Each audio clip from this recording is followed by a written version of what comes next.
Major political shift in motion throughout this country. More than 1 million voters across 43 states have switched to the Republican Party recently. The shift the most pronounced in the suburbs, where well-educated swing voters who turned against Trump have realized that was a really bad idea.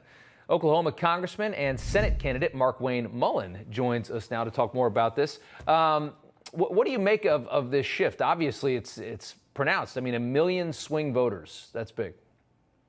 Well, listen, Rob, when you start having crime through the cities that's running rampant, you see inflation going through the roof, you see the moral fabric of the country literally eroding in front of you, and you're trying to raise a family and you're trying to survive, you start thinking, look, the party in charge, maybe they sold us a bill of good that just isn't working.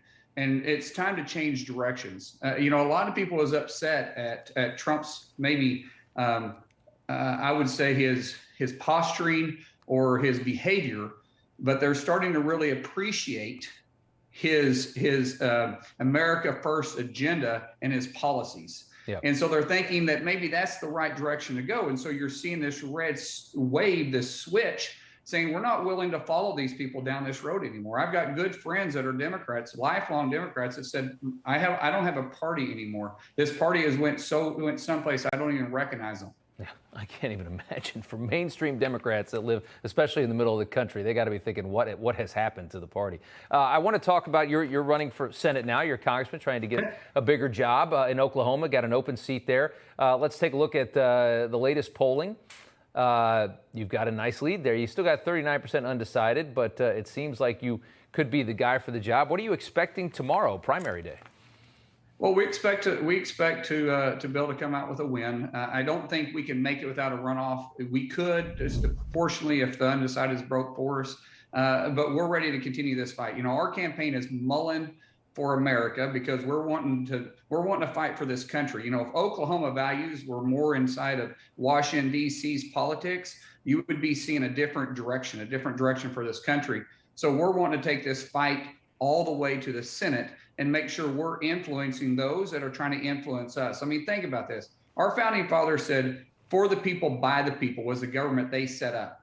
Is that really what we have right now? Or do we have Washington, D.C. trying to literally force their policies and what they think is best for America on us? Yeah. I think when you see what's happening, Rob, we can both answer that question. So we expect to win tomorrow night.